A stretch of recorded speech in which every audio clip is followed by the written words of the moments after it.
ராசி அதிபதியும் சரி சரியான பொசிஷனில் கடந்த 3-4 மாதமாக இல்லைன்னும் போது நீங்கள் பரிதவிச்சிருப்பீங்க. யார்கிட்ட உதவி கேட்குறது, என்ன பண்ணுறது, ஏது பண்ணுறதுன்னு ஒரு பயம் பதட்டம் அதிகமாகவே ஏற்பட்டிருக்கும். மற்றவங்க உங்களை வந்து கண்ட்ரோல் பண்ணுறாங்க, மற்றவங்க உங்களை மட்டப்படுத்துகிறாங்கன்றது உங்களால் ஏற்றுக்க முடியாமல் நீங்கள் கவலைப்பட்டிருப்பீங்க. இப்போ அது எல்லாமே சரி செய்யக்கூடிய மாதமாக தான் இருக்குது. உங்கள் ராசி அதிபதி இந்த மாத பிற்பாதியில், அதாவது இந்த மாத கடைசியில் தான் உங்கள் வீட்டுக்கு வராரு.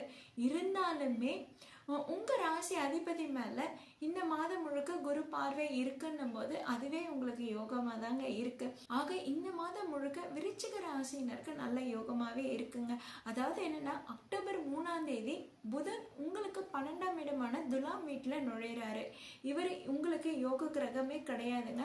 அதனால அவர் 12ஆம் வீட்டில் நுழையிறதுனால உங்களுக்கு பெருசாக எந்த பாதிப்பும் ஏற்பட போறதில்ல.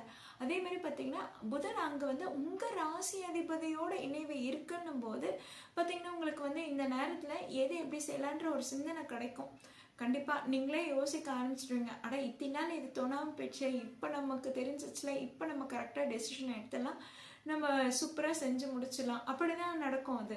அதாவது நீங்கள் பிளானே பண்ணாமல் ஒரு செயல் நடக்குதுனாலும் அது உங்களுக்கு சாதகமாக சாமர்த்தியமாக உங்களால் மாற்றிக்க முடியும். அப்படிப்பட்ட காலகட்டமாக தான் இருக்குது.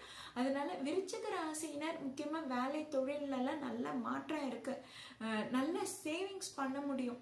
இந்த காலகட்டத்தில் நீங்கள் வந்து மியூச்சுவல் ஃபண்ட் ஏதாவது இன்வெஸ்ட் பண்ணுறதோ இல்லை கோல்டு வாங்கி போடுறதோ, கோல்டு சேவிங்ஸ் போடுறதோ அதுக்கான காலகட்டமாக இருக்குது. கடன் யாருன்னா ஏதாவது வாங்கியிருக்கீங்கன்னா அதுவும் அடைக்கக்கூடிய காலகட்டமாக தான் இருக்குது. இந்த மாதத்தில் உங்களுக்கு ரொம்பவே நல்லா இருக்கணும் போது எல்லாருமே பயன்படுத்திக்கணுங்க. அதே மாதிரி ஸ்டூடெண்ட்ஸுக்கு இந்த மாதம் ரொம்பவே யோகமாக இருக்குங்க. உங்களுக்கு 12ஆம் இடத்துல புதன் மறைவு பெற்றாலும் உங்கள் ராசி அதிபதியோடு தான் இணைவு இருக்குன்னும் போது உங்களுக்கு கரெக்டான கைடன்ஸ் கிடைக்கும். கிளாரிட்டியான சொல்யூஷன் வந்துடும். உங்களோட பிரச்சனைகளுக்கும் சரியான கிளாரிட்டியான சொல்யூஷன் வந்துடும். வெளிநாட்டுக்கு போய் படிக்கணும் அப்படின்னு யாரெல்லாம் காத்துட்ருக்கீங்களோ அவங்களுக்கும் இந்த காலகட்டம் ரொம்பவே யோகமாக இருக்குது. கண்டிப்பாக உங்களுக்கு ஸ்டூடெண்ட் விசா கிடைச்சிடும். நீங்களும் வெளிநாட்டுக்கு போய் படிப்பீங்க. அக்டோபர் 17ஆம் தேதியிலேருந்து சூரியன் உங்களுக்கு 12ஆம் இடத்துல மறைவு பெறாருங்க. மறைவு பெறதோடு அவர் நீச்சமும் அடைகிறார்.